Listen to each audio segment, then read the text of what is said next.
Today we're going to review replacing the formatter board on the Hewlett-Packard M475 color tabletop multifunction device. The first thing you want to do is to make sure that if you have any extra RAM loaded on the formatter board, to remove it. This model doesn't have any, but you would remove it from here.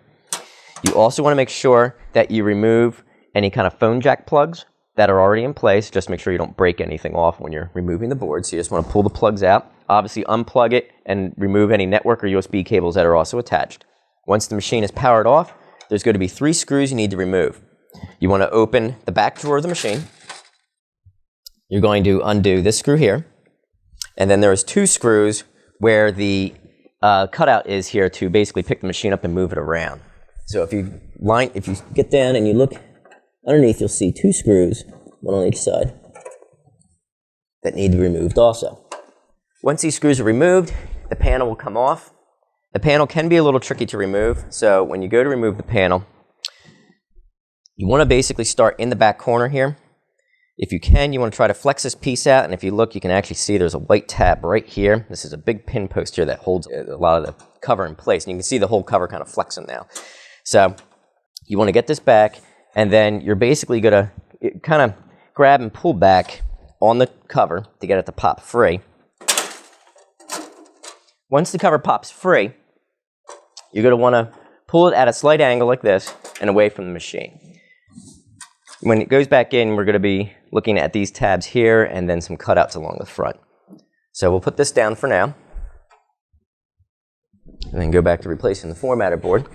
This board right here, kind of a L shape, is the formatter board.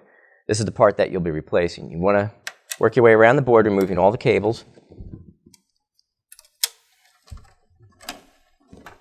And make sure you get your jumper cable. This is a fax board. This is not part of the formatter board. So you want to make sure you get your little jumper cable that goes between the 2. There's then 6 screws to take off. 1 there. And we'll just work our way around the board out where all the screws are outlined. The board, you want to pull the board back at about the 30-degree angle and then lift straight out. And just watch, some of the cables will snag on the board, and that'll lift straight out.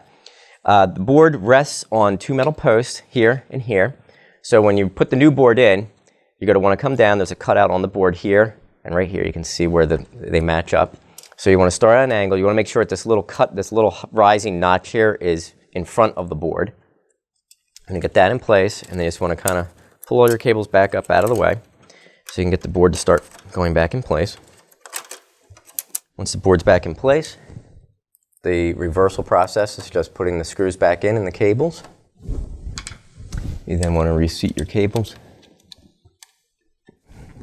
Once all your cables are back in place and you've screwed the formatter board back in place, you want to attach the side cover.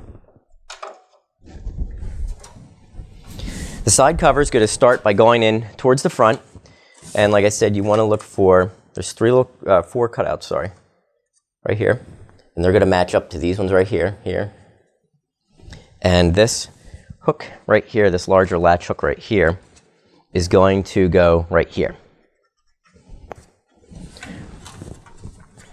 So to start on the install, you're going to want to start it at a slight angle. You want to first get these 4 in and start getting those in while at the same time kind of pushing up with your thumb or forefinger up in this area here to get this piece in the top corner in place. These will start to slide in then. Once these are in, the back side will snap and fall into place. Once the panel is snapped back in place,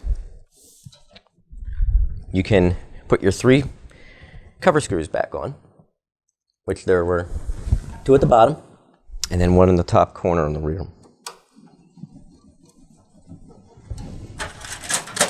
Once you've replaced the formatter board, you will need to reprogram the network address and any digital sending settings you had for email or network scanning. They are all stored on the formatter board.